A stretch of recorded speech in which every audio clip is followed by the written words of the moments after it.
The 100 love letters I wrote to Aiden 6 years ago all ended up in his younger brother Philip's hands. 6 years later, his brother parachuted in as my new boss. By day, he tortures me with project plans. By night, he pins me against the printer, whispering in my ear. Letter number 78 said you wanted to be pushed against a wall and kissed by the person you liked. Is this what you were hoping for back then? At the class reunion, the truth or dare bottle spun for the 8th time. It landed, without fail, pointing right at me. Gloria. Your turn. The old social chair from our class threw out the question he'd been holding in all night. You have to be honest. Those 100 love letters that were the talk of the humanities program, were they for our senior, Aiden, or for his brother, Philip? My fingers tightened around my glass, but my smile was flawless. That was so many years ago, how could I remember? I think I'll just take a penalty card. But the slip of paper I drew read, stare at the nearest guy to your left for 10 seconds and say, I'm all yours tonight. The nearest guy to my left was Aiden.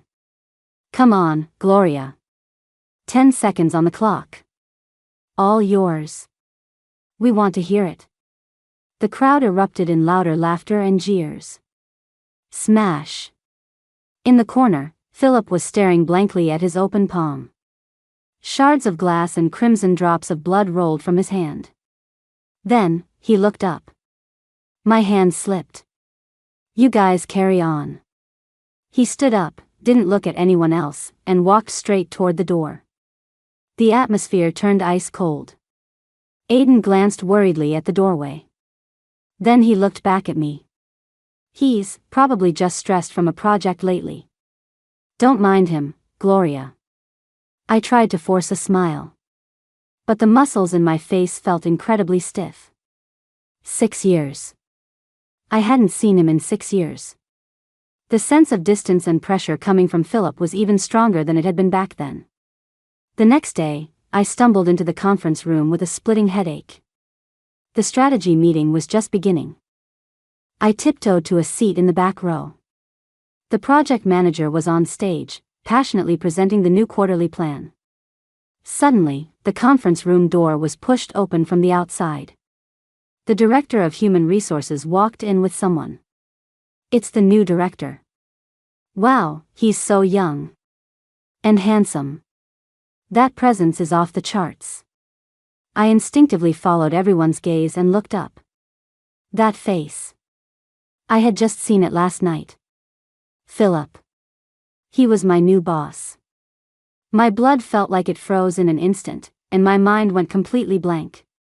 His eyes swept over my section of the room without a flicker of recognition. As if he were looking at a complete stranger, just another subordinate.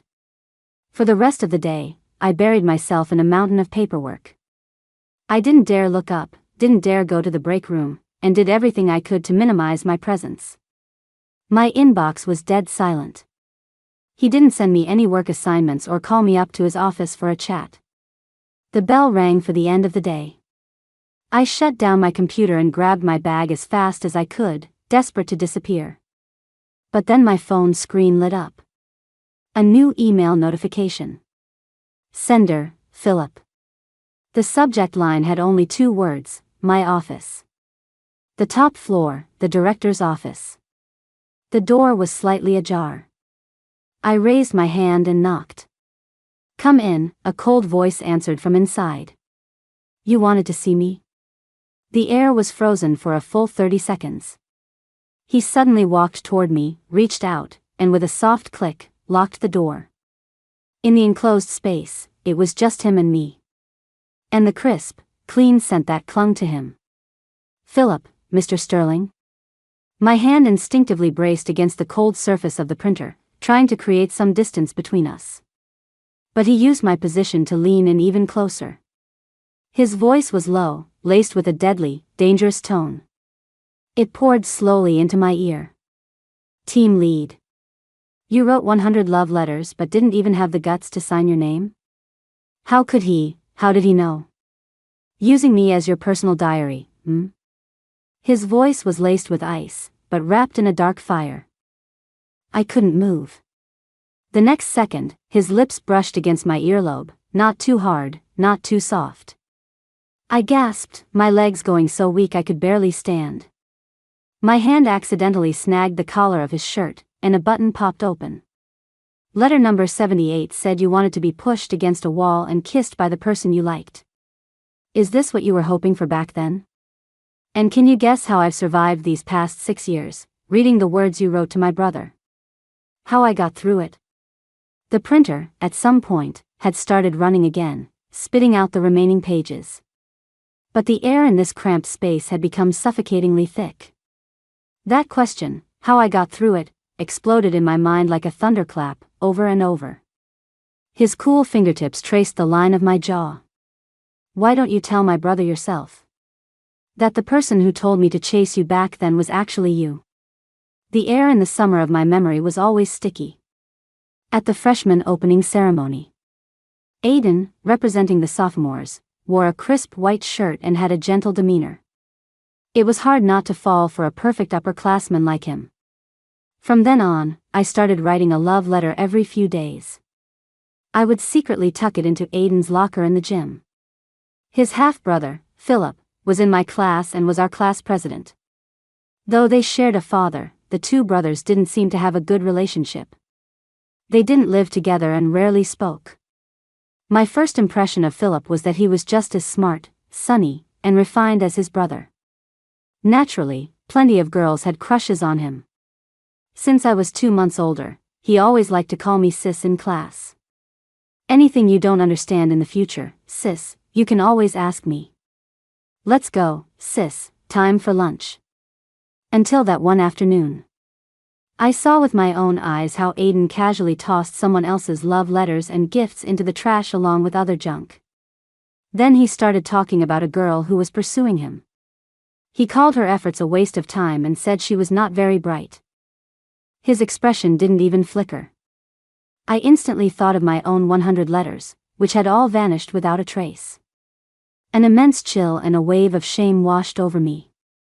It turned out I had only been in love with the shining, idealized version of Aiden I'd imagined, the one who stood on the podium.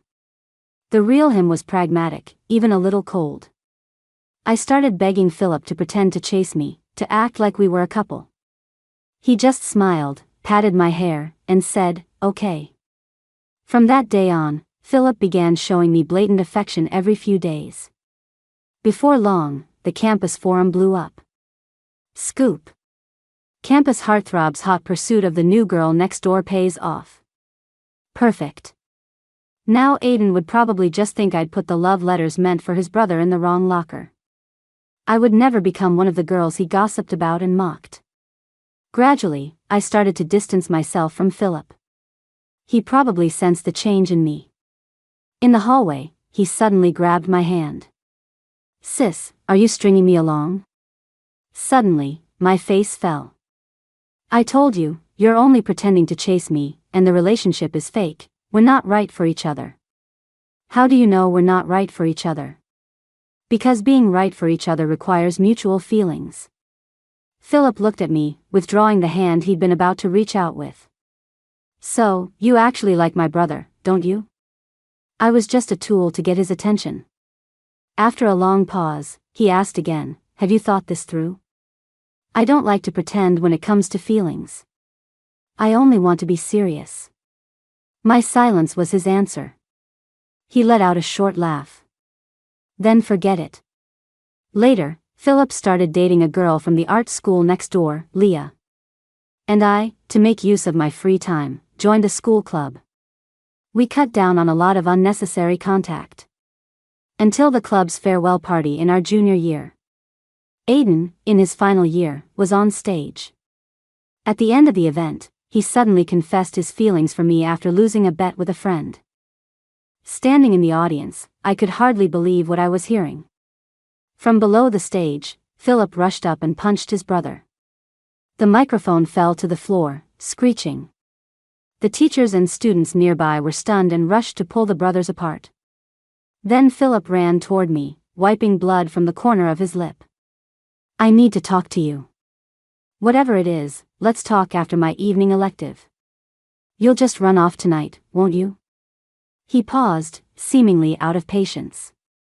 Gloria, I'll be your backup plan. I looked up, unable to believe what he was saying. What does that mean? What about your girlfriend? We broke up. His voice grew lower, his eyes turning red. You can be with my brother. Even if you still can't see me. Just let me be by your side, okay? I'll be your backup plan. How could someone like him willingly say something like that? But he did. My mind went, like it had been hit by something heavy. Backup plan? What kind of crazy talk was this? What did he think I was? What did he think he was? Don't say such degrading things. I don't need a backup plan, especially not you. Please, don't come looking for me anymore, and stop doing these ridiculous things. He gave a bitter smile. It was a smile tinged with self-mockery. He turned, his back resolute, and never looked back. After that, it was like he vanished from the face of the earth. It wasn't long before I heard he had gone abroad. My consciousness snapped back from the memories. Remember now? Using me to get to my brother? How did it feel, using me as your pawn? The pain and anger in his eyes were about to spill over. Mr. Sterling, this is the office. He let out a low laugh. So what if it's the office? Did it ever occur to you that the person who might see those letters you wrote, one after another, could have been me? Then again, only you would be dumb enough to put your love letters in the wrong locker. He backed away slightly, finally letting me see his face clearly. Did you know that the day you wrote, I saw you playing basketball today, the sun dancing in your hair was so beautiful, I was on the court too? My mouth opened, but no sound came out. You also wrote, the sweet and sour pork at the main dining hall is actually pretty bad, but because you like it, I stood in line 3 times, my brother never eats that stuff. He finds it too greasy. That's my favorite. He was just getting it to go for me. Every word was like a heavy hammer, slamming into my heart. 100 letters. All the secret crushes, heartaches, joys, and confusion of my college years. The girlish feelings I thought had sunk without a trace. That I assumed Aiden had long ago thrown away like trash. All of it had ended up in his hands. He had kept them. Read them. Obsessed over them. For 6 whole years. And I, at that goddamn reunion, had looked at his brother and smilingly said, I'm all yours tonight. I was so screwed.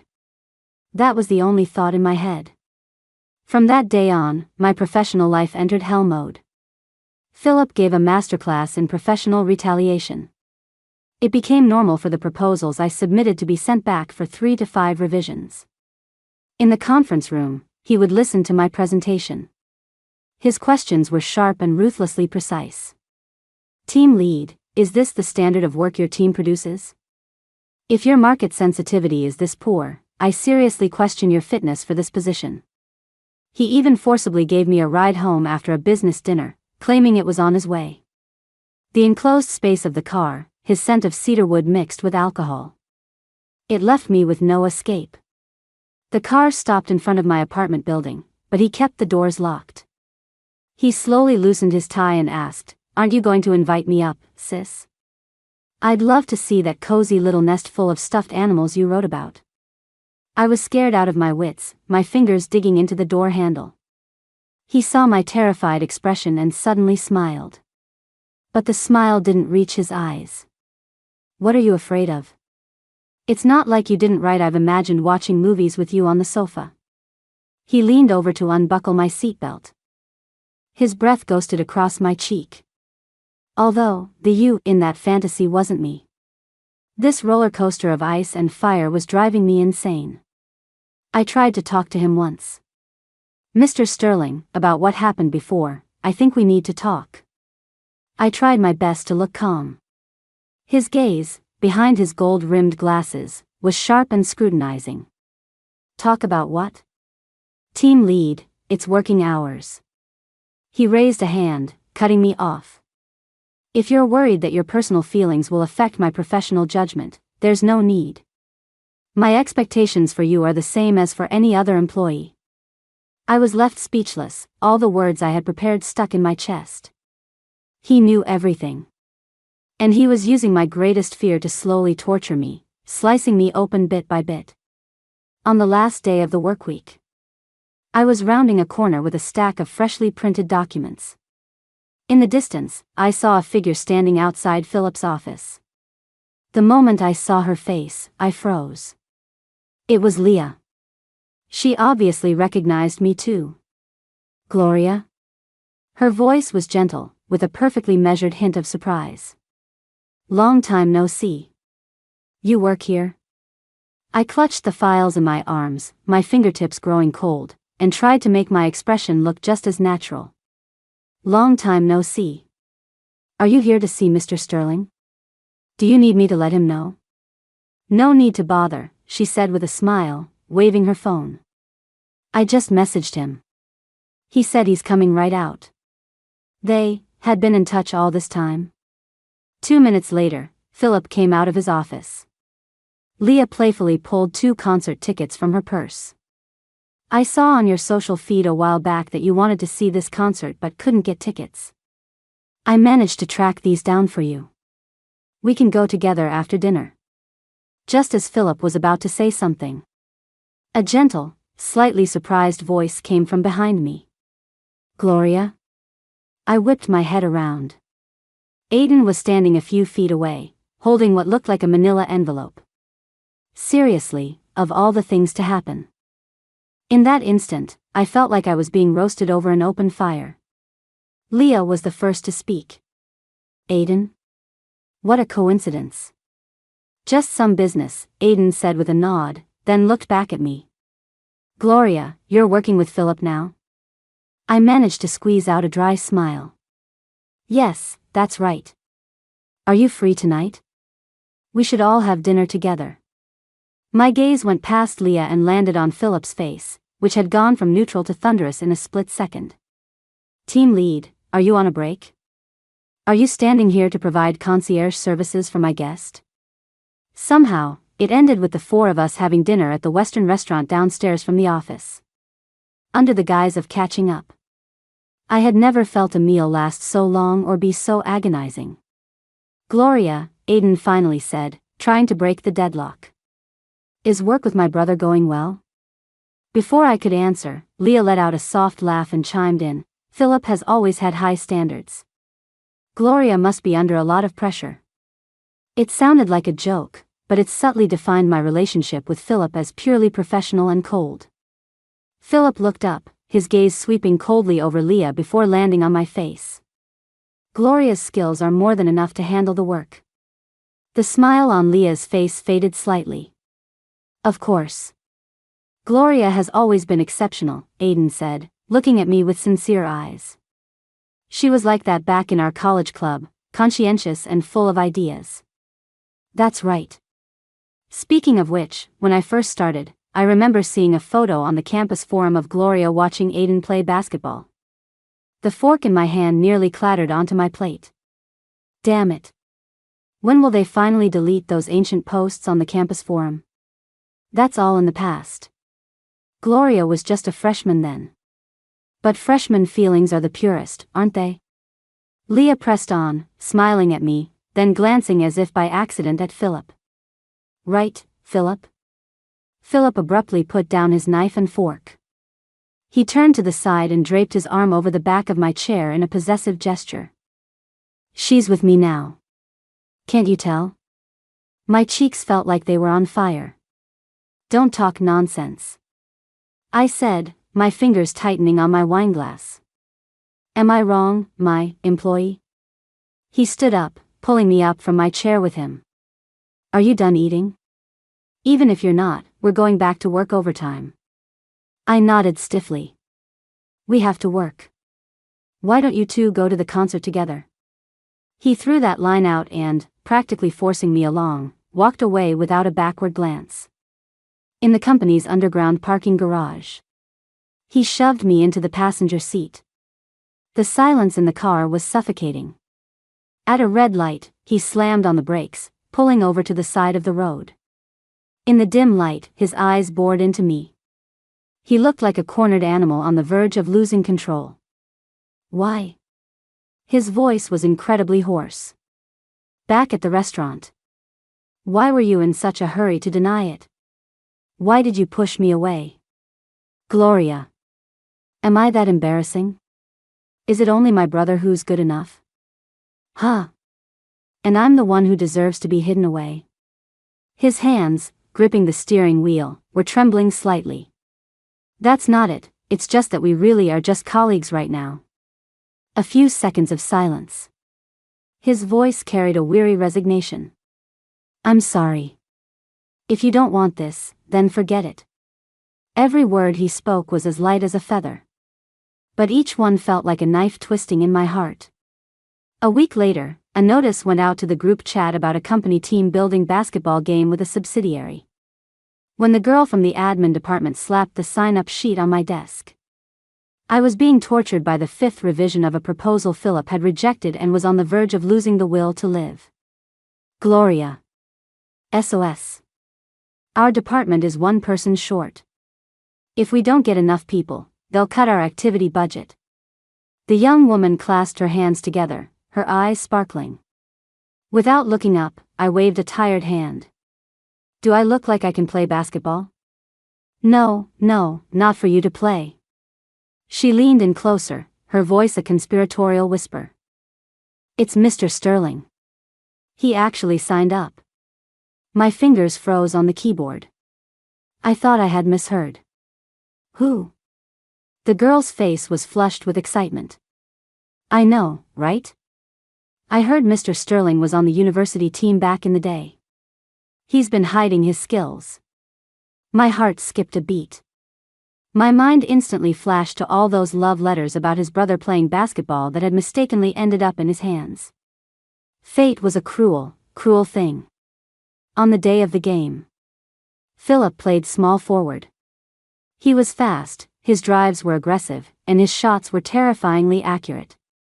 It was a complete departure from his cold, data-driven style in the office. On the court, he was like a fully awakened panther. Every move was explosive and aggressive. Dribbling past defenders, faking them out, a sudden jump shot, swish. The ball went straight through the net. After scoring, he would just return to defense with a blank expression. His eyes would scan the scoreboard as if he were checking a project timeline. He was terrifyingly calm. But I soon noticed something was off. He seemed a little too invested. The outcome of the game was no surprise.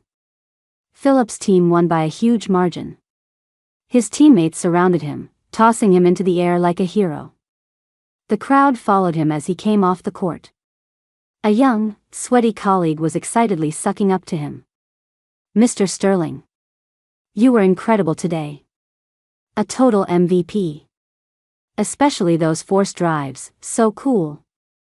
But you were really going all out. There was no need, we were winning by so much. Philip took the towel someone handed him and wiped the sweat from his face. His voice was still slightly breathless from the exertion, but his tone was flat. Someone was watching. Had to win. My feet stopped dead in their tracks. Someone was watching? Who? While I was lost in thought, the girl from admin tapped my shoulder. Gloria, don't you think it's about time you found a man for yourself, being single all this time? She continued teasing, besides our director, you can have your pick of anyone who played today. I'll get their number for you. Philip, who had been quietly drinking water on the side, suddenly spoke up. Why am I excluded? This time, even the admin girl was stunned, her eyes darting between Philip and me. Ugh, how did this get so awkward? Fortunately, the topic was soon changed by other colleagues. My phone screen lit up. I pulled it out. It was the company messenger. Sender, Philip. Here we go again. This can't be good. Underground parking, B2, Section C, Spot 07. I left an urgent file for tomorrow in my car. Come down and get it. The ugly face of a blood-sucking capitalist. Parking garage, level B2. The familiar black Bentley was parked quietly. The driver's side window was halfway down. Philip had changed into a clean white shirt, the top 2 buttons undone, revealing a hint of his collarbone. I took a deep breath, put on my professional employee smile, and leaned toward the window. "Mr. Sterling, I'm here for the file." He didn't answer right away. He suddenly leaned over, his arm reaching past me, and with a soft click, unlocked the passenger door from the inside. "Get in. We'll talk." "The passenger seat again?" "Mr. Sterling, you don't have to. You can just give me the file." "The file's in the back. Get it yourself." Steeling myself, I pulled open the door and slid into the passenger seat. "Did you watch the game today? Here it comes. The reckoning." I did. "Mr. Sterling, you were the undisputed MVP." The fingers tapping on his steering wheel stopped. He turned his head to look at me. "Is that so? Then tell me, sis, how many shots did I make? Between my brother and me, who plays better?" As he spoke, he suddenly unbuckled his seatbelt without warning. His whole body leaned toward me. One arm rested on the back of my seat, while the other casually draped over the steering wheel. The position practically trapped me between his embrace and the seat. "I have the file, so I'll just..." "One more thing," he said, suddenly grabbing my arm. "Are you still single, because you're still in love with my brother?" Maybe I was once drawn to Aiden's perfect image, but after I saw his selfish, hypocritical side, the illusion was shattered. "It was wrong of me to ask you to pretend to be my boyfriend. I was just trying to save face." "I'm sorry." "You..." Philip stared at me, completely stunned. It was as if the sudden confession had short-circuited his brain. His deep, bottomless eyes were locked on me, as if trying to discern how much of my statement was truth and how much was a lie. "So, I'm sorry, I can't be your sister-in-law. I had to get out of there." Not another second. As if I'd been burned, I shoved the car door open and practically tumbled out with the file in hand. It was over. "Gloria, you're so over. Not only did he have you wrapped around his finger at work, but now you've just frantically thrown down your last card, your final disguise. How are you ever going to survive the days to come?" The next morning, Philip sent a group message. He was inviting everyone in the department to his birthday party after work. And me? At 11 p.m., I was numb from overtime. A major problem had come up with a partnership I was in charge of. The other company had suddenly become difficult, demanding extremely harsh revisions. At midnight, the conference room door opened. Philip was holding a paper bag. It was takeout from a high-end cafe. A wave of alcohol fumes hit me at the same time. He didn't say anything, just pushed the food toward me. Then, he pulled up a chair next to me. He took out his laptop, and his fingers flew across the keyboard.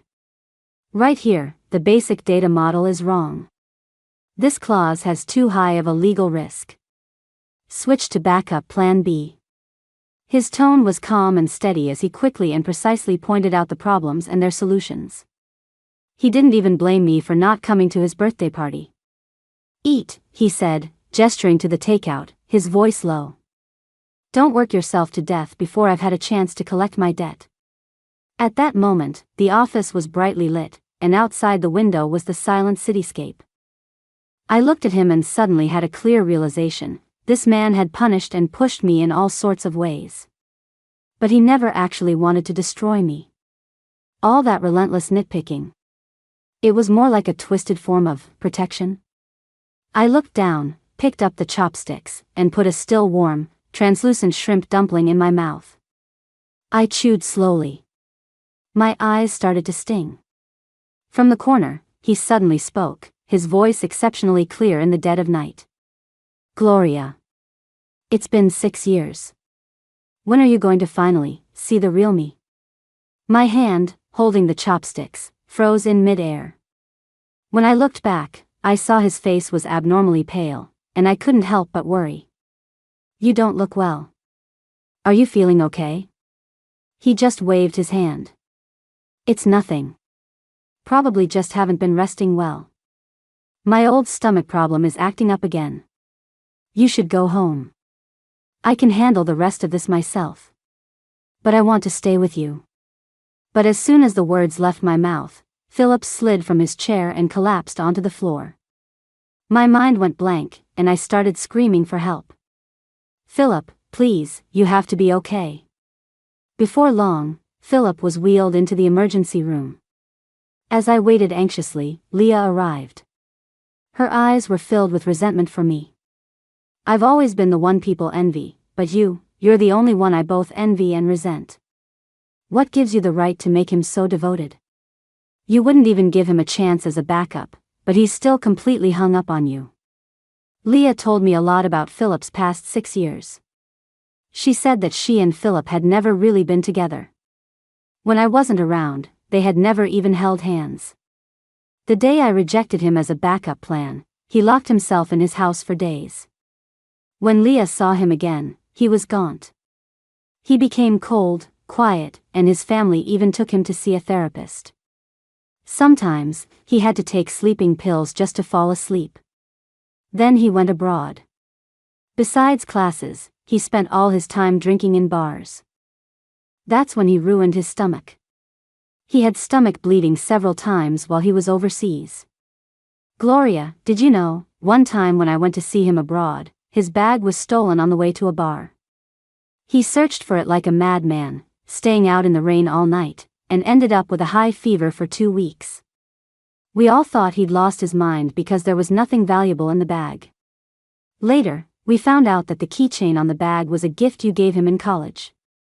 That's when I knew I had lost. Completely and utterly. After she finished, she took a deep breath, her eyes red. After all that, I just hope you can cherish him. Don't let him get hurt again.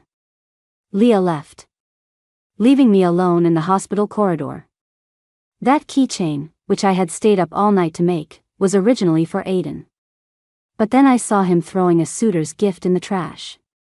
In a fit of anger, I gave the keychain to Philip instead. I thought he had long ago discarded it as something unimportant, but I never imagined he would treasure it so much. At that thought, my nose stung. Looking at Philip lying in the hospital bed, tears streamed down my face uncontrollably.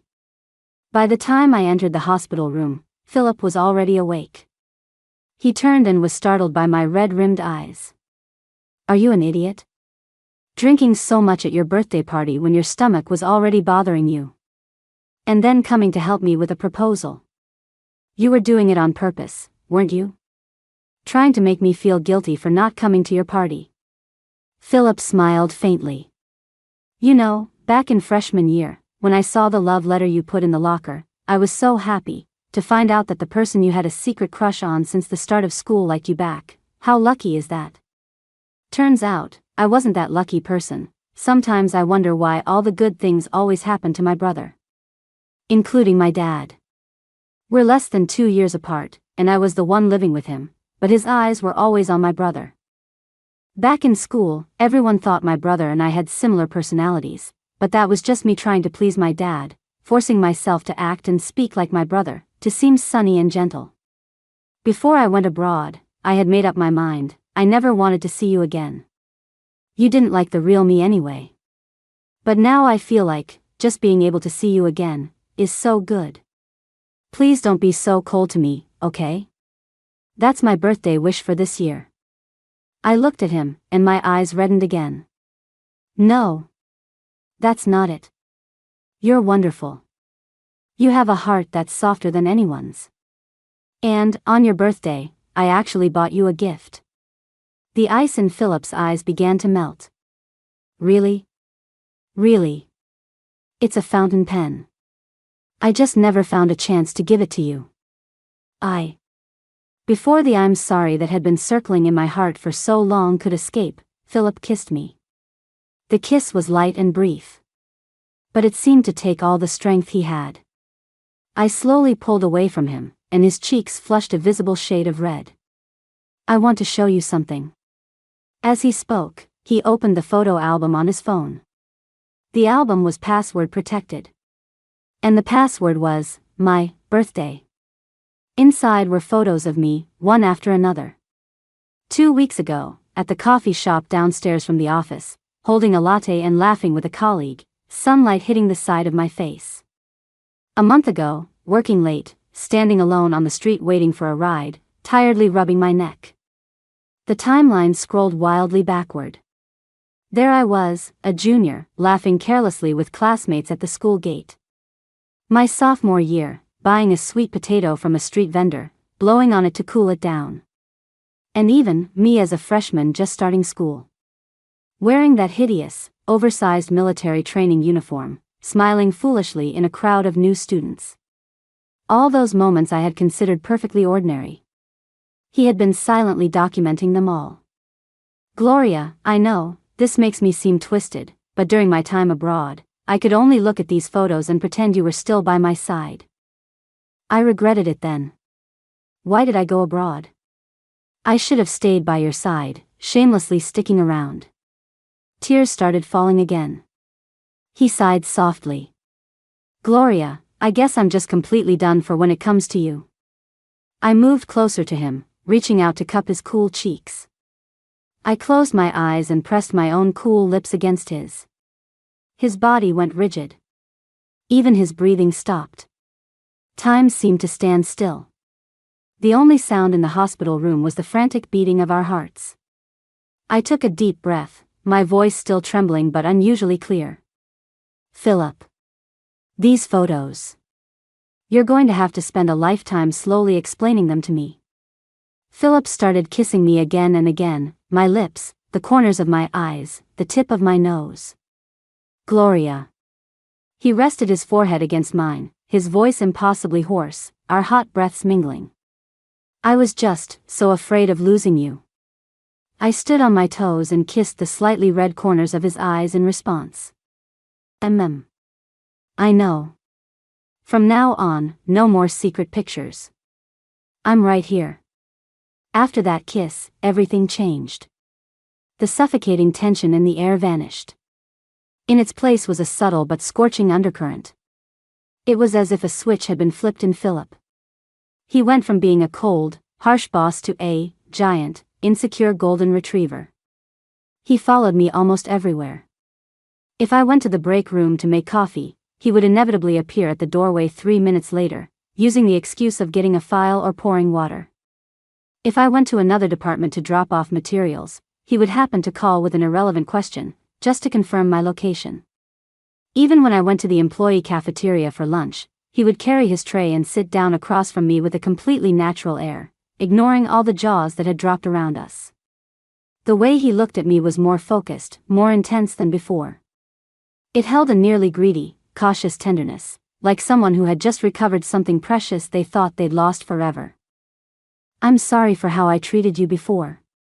It's because I didn't know how to get close to you. When I saw those things you wrote for my brother, I didn't let him finish. I took out my phone, switched to the front-facing camera, stood on my toes, and leaned into his arms. Philip, I said softly, looking at his slightly red eyes and the curve of my own smile in the camera, our first picture together. His arms wrapped tightly around my waist from behind, and he buried his face in the crook of my neck. I felt a trace of warm dampness. The shutter clicked. After that, we took more and more photos. There were pictures of us working late, sharing a late-night snack. Pictures of us at the supermarket on a weekend, arguing over a flavor of potato chips. Pictures of our first vacation together, our noses red from the cold at the foot of a snowy mountain, but smiling foolishly. One morning, a year later, I was woken by his kiss. In a daze, I felt something cool on my ring finger. I opened my eyes and saw a simple but brilliant diamond ring on my finger. He was kneeling by the bed, holding my hand, his Adam's apple bobbing nervously. Gloria, he said, his voice husky. I know I'm a bastard, possessive, obsessive, and I probably can't change. But I promise, for all the 6-year periods to come, I only want to spend them with you. Marry me, okay? Sunlight streamed through the gap in the curtains, landing on his earnest face. I looked at him, my heart melting. I held up my hand with the ring on it, gently hooked his pinky finger, and pulled him closer. Okay. But, Philip. You're going to have to spend a lifetime paying me back for the emotional damages I suffered at the office. I pulled out my phone. Hubby, look at the camera. 3, 2, 1, say cheese. Click. The screen froze on our slightly goofy but beaming faces. Every ordinary, warm moment that belonged to us was worth treasuring.